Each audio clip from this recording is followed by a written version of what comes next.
हिंसाचाराच्या बाबतीत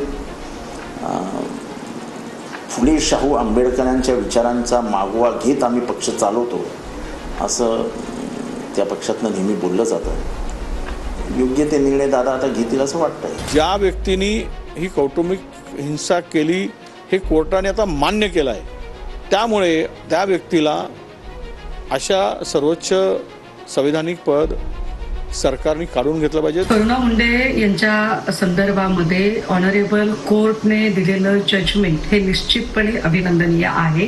हा लढा एका महिलेच्या आत्मसन्मानाचा लढा आहे।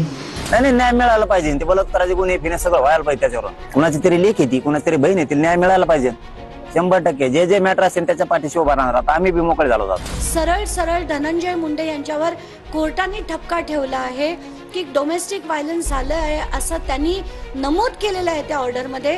ती ऑर्डर आता दाखवा।